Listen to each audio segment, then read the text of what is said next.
साथियों, अभी पिछले दिनों गया था मैं वर्धा में, नागपुर के पास।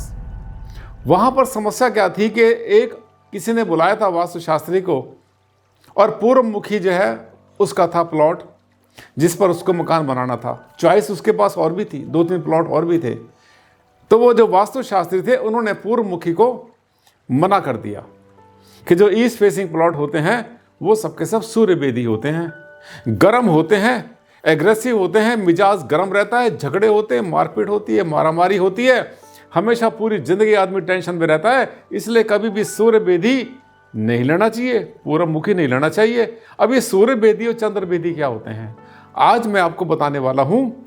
योगा के रेफरेंस से, योग शास्त्र आपने पढ़े होंगे बहुत बार, आजकल योग की बहुत बात होती है।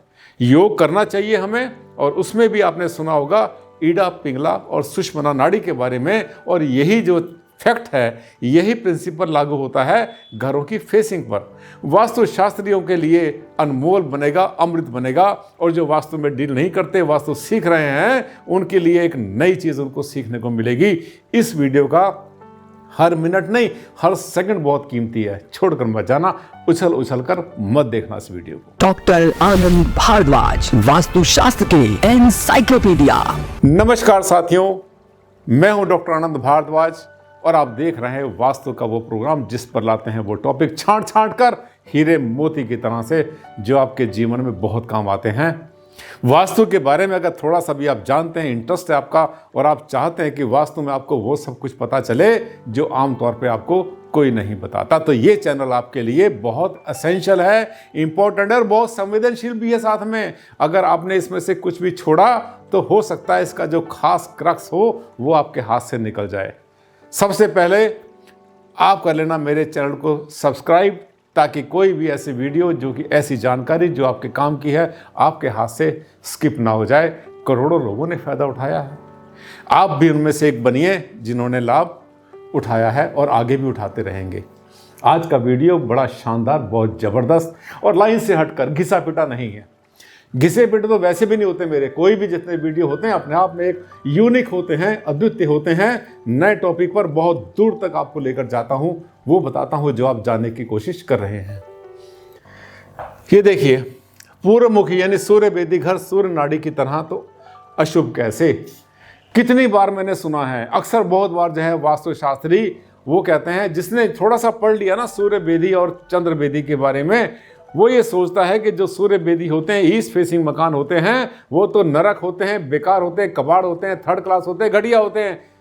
ये सोचते नहीं कि ऊर्जा जिसकी बात करते हैं वास्तुशास्त्र में, उसका कौन सा पार्ट पूर्व मुखी में और कौन सा उत्तर मुखी में आता है। आइए, ये वीडियो यही बताएगा। ये देखिए, पूर्व मुखी बदनाम कैसे कर दिया लोगों ने। ऐसे कर दिया कि सूर्य नाड़ी और चंद्र नाड़ी। सूर्य नाड़ी हमारी, अब जैसे देख रहे हैं मुझे, जो राइट साइड है मेरी, यहाँ से अगर मेरा स्वर चल रहा है, सांस चल रही है एट ए टाइम, बहुत बार से आपने देखा होगा कि हमेशा दोनों हमारी जो नॉस्ट्रिल्स होते हैं, इनसे सांस नहीं चलती, या तो राइट से चलती है या लेफ्ट से चलती है, कभी कभी दोनों से चलती है। सुषुम्ना जिस टाइम ट्रांसफर कर रही होती है। योग शास्त्र में इसका बहुत बड़ा योगदान होता है। अनुलोम विलोम आप करते हैं तो आप जानते हैं कि हमारा जो स्वर है उसका कितनी बड़ी इसकी वैल्यू होती है। जो दायां स्वर होता है हमारा, इसको हम कहते हैं सूर्य नाड़ी, यानी इसको हम कहते हैं पिंगला। दायां होता है पिंगला। बायां जो स्वर होता है हमारा, जो इस नौसे से जो हमारी सांस चलती है, उसको हम कहते हैं ईड़ा नाड़ी, और ये हमारा बायां स्वर होता है। दोनों की अपने अपनी प्रॉपर्टीज होती हैं। और जब प्राणायाम करते हैं, अनुलोम विलोम करते हैं, आपने देखा है उसमें क्या करते हैं, इसको बैलेंस करने की कोशिश करते हैं। गर्म और ठंडा दोनों को बैलेंस करने की कोशिश करते हैं। अब देखिए, घरों के वास्तु में कहाँ से आया ये, वास्तु में यहाँ से आया। आप देख रहे हैं क्या, सूर्य नाड़ी जो है, जो हमारी सूर्य नाड़ी किसको बोला हमने, पिंगला। ये जो सूर्य नाड़ी होती है हमारी, इससे जो है, इसका जो संबंध होता है ऊर्जा से होता है, हीट से होता है, गर्मी से होता है, और साथ साथ जो है बहुत एनर्जेटिक भी साथ में होता है ये। अब इसके जो गुण धर्म है, इसको अगर आपने नेगेटिव सेंस में लेना है तो कर दो, उसको गुस्सा आएगा, मारपीट होगी, झगड़ा होगा, मुकदमा होगा, मारपीट होगी, पता नहीं क्या क्या, जो बोलना है बोल दो। कौन किसने रोका आपको।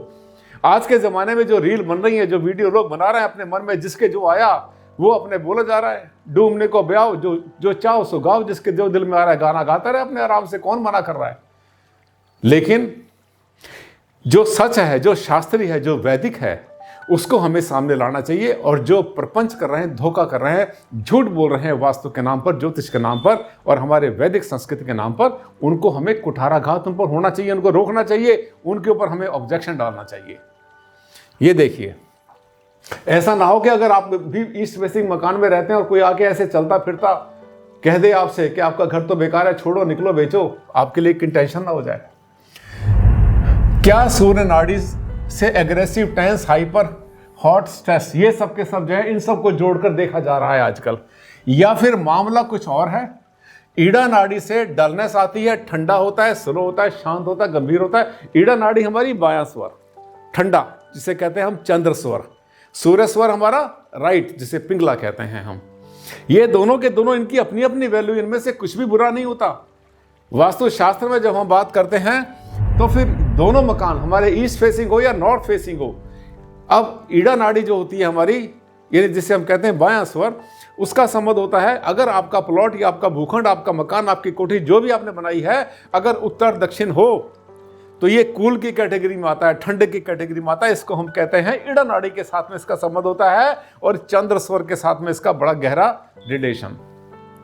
और वो भवन जो कि ईस्ट वेस्ट होते हैं, वो सबके सब पिंगला नाड़ी पर आधारित होते हैं और उसको कहते हैं सूर्य स्वर। तो सूर्य नाड़ी और चंद्र नाड़ी, और सूर्य बेदी और चंद्र बेदी। अब सूर्य बेदी किसको बोलते हैं? सूर्य बेदी शब्द को समझ लो। अब वास्तुशास्त्री हैं क्या? बहुत अच्छा लगा जान के। आप वास्तुशास्त्री है तो आपके लिए तो बड़ी जबरदस्त चीज बताने वाला हूं। याद करने का तरीका, सूर्य बेदी वो होते हैं कि अगर आपके मकान के पांव लगा दें और उसके कहें कि चलने के लिए, तो वो सूरज की तरफ चलना शुरू कर देगा, उगते हुए सूरज की तरफ पूरब में। या फिर सूरज से कहें कि आप कहां जा रहे हो, कहता मैं बेधने के लिए जा रहा हूं, बेधन करने के लिए जा रहा हूं, चुभोने के लिए जा रहा हूं इस प्लॉट को जो मेरे सामने आ रहा है। इसका मतलब पूरब से पश्चिम जो होते हैं, ये सब के सब जब सूर्य बेदी होते हैं, गर्म होते हैं, बिल्कुल होते हैं, लेकिन उतने गर्म भी नहीं होते जितने आप सोच रहे हैं। सुबह का उगता हुआ सूरज जिस घर के अंदर प्रकाश जिसमें आता है, वहां पे बैक्टीरिया मारता है, फंगस खत्म करता है, जीवन ऊर्जा वहां पे बढ़ा देता है। तो जो सूर्य बेदी होते कभी भी नेगेटिव नहीं होते। उसमें सुबह का सूरज आएगा, शाम का सूरज आएगा। जबकि जो चंद्र बेदी होते हैं उसमें सुबह का सूरज नहीं आएगा। जो कि उत्तर दक्षिण होते हैं, वहां पर केवल दोपहर के समय की जो धूप है वही आएगी, और बाकी जो है सुबह शाम की वहां पर धूप नहीं आएगी, ना तो उगते सूरज की और ना ही डूबते हुए सूरज की। यही फर्क है। अब आपने एनालिसिस कर लिया होगा, बुरा कौन सा? बुरा इसमें कोई भी नहीं।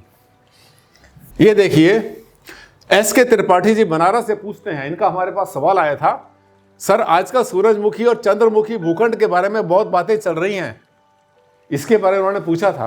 अब देखिए, इन्हें सूर्य बेदी और चंद्र बेदी के नाम से भी जाना जाता है, सूरजमुखी और चंद्रमुखी। ठीक है, ये नाम हो गया, पर ये कोई ज्यादा मतलब कि रेफरेंस में ज्यादा नहीं आता, शास्त्रों में नहीं है। चंद्र बेदी, सूरज बेदी के बारे में आता है।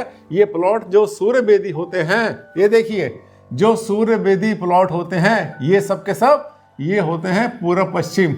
अगर और जो चंद्र बेदी होते हैं वो होते हैं उत्तर दक्षिण। ये प्राणायाम की तरह से है, दायां स्वर सूर्य स्वर, दायां स्वर सूर्य स्वर पिंगला नाड़ी, और जो बायां स्वर हमारा होता है वो होता है चंद्र नाड़ी। ठीक है, ईड़ा पिंगला सुषमना नाड़ी 3 विचार आपने सुना होगा। अब देखिए, और एक जो है जो दोनों के बीच में होता है, तो ये होता है सुषमना नाड़ी, ईड़ा पिंगला सुषमना। जब आप रात को लेटते हैं ना करवट लेकर अपने बेड के ऊपर, तो जिधर आपने करवट ली होती है उधर की नाड़ी बंद हो जाती है, ऊपर की नाड़ी चल पड़ती है। अगर आपने इधर आपने सिर ऐसे किया हुआ है सोते समय, तो ये नाड़ी चल पड़ेगी, इधर की बंद हो जाएगी अपने आप। इधर आप करवट लेंगे तो फिर ये चल पड़ेगी, इधर की बंद हो जाएगी। अब देखिए, ये है जब हम प्राणायाम करते हैं, जब हम पूजा करते हैं, जब हम कोई भी प्रार्थना करते हैं या कोई भी ऐसा कार्य करते हैं, तो भी हमारी नाड़ी चल रही होती है। अब ये देखिए, ये जो स्वर इनका चल रहा है, ये वाला इनका जो है, ये बायां स्वर है, ये इनका ईड़ा नाड़ी है। और जो दायां स्वर है इनका, जो राइट वाला है, ये पिंगला है, दिस इज पिंगला। अब इसको हम कहते हैं, क्या कहते हैं? ये जो है ये सूर्य नाड़ी है, ये है सूर्य नाड़ी, और ये जो है ये है हमारी चंद्र नाड़ी, ये चंद्र नाड़ी है। सूर्य नाड़ी और चंद्र नाड़ी। बुरी कौन सी, खतरनाक कौन सी, नेगेटिव कौन सी? कोई भी नहीं। दोनों की अपनी अपनी वैल्यू। बिना बैलेंस के तो कुछ भी नहीं होता। वही करते हैं वास्तव में, बैलेंसिंग करते हैं हम। ये भी जो है, जब हम प्राणायाम करते हैं, अनुलोम विलोम करते हैं, उसमें भी हम अपनी नाड़ी को बैलेंस करते हैं ताकि हमारे अंदर की जो हमारा श्वसन क्रिया है वो एक बैलेंस होकर के चले और बीमारियां खत्म हो जाएं। अब देखिए, यहां पर आपको ज्यादा अच्छा समझा पाऊंगा मैं। ये देख रहे हैं दायां स्वर बायां स्वर, स्वर भी कहते हैं इसको, दायां स्वर बायां स्वर। आजकल स्वर की बड़ी बातें हो रही हैं। कुछ वास्तु वाले तो स्वर के ऊपर ही अपने आराम से भट्टी चला रहे हैं, दुकान पे चला रहे हैं अपनी आराम से। स्वर कहीं से पकड़ लिया और उसके बाद स्वर को ही खींचे जा रहे हैं। दायां स्वर से योगा, बायां स्वर, बड़े बड़े दावे कर रहे हैं। कोई बात नहीं, करने दो, हर किसी की मर्जी अपनी अपनी। अब ये देखिए, जिसके रोड जो है आप देख रहे हैं उत्तर दिशा में है, उत्तर दिशा में जिसके रोड होती है, उत्तर दक्षिण जो प्लॉट होता है, इसको हम कहते हैं चंद्रवेदी। ये चंद्रवेदी है। इसमें क्या होता है कि ये ठंडे रहते हैं, कूल रहते हैं, ठीक है। इसको चंद्र नाड़ी भी कह देते हैं, चंद्र नाड़ी की तरह से हो जाता है। इसमें क्या होता है कि ये जो उत्तर दिशा है, यहाँ पर कभी भी धूप नहीं पहुंचती, और जो दक्षिण दिशा होती है, यहाँ पर केवल दोपहर के समय पर यहाँ पर धूप आती है। ना तो पूर्व में आती है, ना पश्चिम में आती है, ना तो उगते सूरज की, ना डूबते। कोने के प्लॉट की छोड़ दो, वो रेफरेंस दूसरा होता है, वो अलग चैप्टर आता है। कोने का जो आखिरी प्लॉट होते हैं हमारे किसी भी दिशा के, वो अलग होते हैं, उनकी कहानी कुछ और होती है, जहाँ पे दो तरफ से इनको ऊर्जाएं मिलती हैं। बुरे नहीं होते, बहुत अच्छे होते हैं वो भी। इसी तरह से जो हमारे ये देखना है आप, जिसके पूर्व दिशा में रोड होती है, इसको हम कहते हैं, ये होते हैं सूर्यवेदी। ये सूर्यवेदी यानी सूर्य की तरफ जो है जाने वाला। इसमें जो है, जो सुबह का सूरज भी एंटर करता है, ये देखिए सुबह की धूप भी आती है और शाम की धूप भी इसके अंदर एंटर करती है। ये होते हैं सूर्यवेदी। सूर्यवेदी के अंदर आपको क्या करना होता है कि जो दोपहर के बाद की शाम की धूप होती है, वहां पर आपको हैवी कर्टन यूज करने पड़ते हैं। और जो आपके चंद्रवेदी होते हैं, उसमें दक्षिण दिशा में जितनी भी धूप आती है, वहां पर खास तरीके से गर्मी के मौसम में आपको भारी पर्दे डाल के रहना चाहिए। नेगेटिव इसमें से कोई नहीं होते, कोई मनहूस नहीं होता, कोई नेगेटिव नहीं होता, बल्कि सूर्यवेदी को तो रहने की रिहाइश के लिए सबसे पहले फर्स्ट प्रेफरेंस दी जाती है। क्योंकि कहते हैं कि जिस घर में उगता हुआ सूरज आ जाता है, वहां पर ज्ञान, बुद्धि, विवेक, चरित्र, ये सब अपने आप बनते हैं। और जो चंद्रवेदी होते हैं, वहां थोड़ी सी टेंडेंसी रहती है मनी की तरफ, थोड़ा सा ध्यान रहता है बुध ग्रह की तरफ, यानी पैसे की तरफ, कुबेर की तरफ ज्यादा ध्यान रहता है। तो दोनों में से कोई भी कैसा हुआ, बुरा कोई भी नहीं, कोई भी नेगेटिव नहीं, पूरा बहुत अच्छा और साथ साथ जो है उत्तर वाला भी बहुत अच्छा। तो दोनों फेस ले सकते हैं आराम से। जब दिशा घूम जाती है तो फिर उसकी कहानी उसी रेशो के अंदर बदल जाती है। कैसा लगा आज का वीडियो? आज बहुत दिल से बताया मैंने आपको, वो बात अंदर की बता दी जिसको आप ढूंढते हैं, आपको मिलता भी नहीं, कहीं से कोई बताता भी नहीं। सूर्यवेदी, चंद्रवेदी, सूर्य स्वर और चंद्र स्वर, इन दोनों में क्या अंतर होता है, दोनों में क्या पॉजिटिव क्या नेगेटिव, दोनों के अंदर भर भर के इन दोनों के अंदर पॉजिटिव पॉइंट होते हैं। कोई भी ऊर्जा की कमी नहीं होती। वास्तुशास्त्र में इन दोनों की अपनी अपनी खास वैल्यू होती है। अच्छा लगा वीडियो तो एक लाइक बनता है, और साथ साथ जो है इसको शेयर कर देना सोशल मीडिया पर, जहां जहां पर आप जुड़े हैं किसी भी ग्रुप से। पहली बार आए थे अगर मेरे चैनल पर, आपको ये पता लगा कि अरे भारद्वाज ने तो 10 मिनट के अंदर वो सब कुछ बता दिया जो आपको 6 घंटे, 10 घंटे, 15 घंटे भी पढ़ने के बाद, किताबें पढ़ने के बाद समझ में नहीं आता, सिर के ऊपर से उतर जाता। ऐसे होते हैं मेरे हर वीडियो। छोड़ा मत करो मेरे किसी वीडियो को और पूरा देखा करो बिना जंप किए हुए। आज के लिए साथियों बस इतना ही। जल्द मुलाकात करता हूं, एक नया टॉपिक लेकर आऊंगा जिसको आप ढूंढ रहे हैं बड़ी शिद्दत से। तब तक के लिए नमस्कार, धन्यवाद, thank you and take care.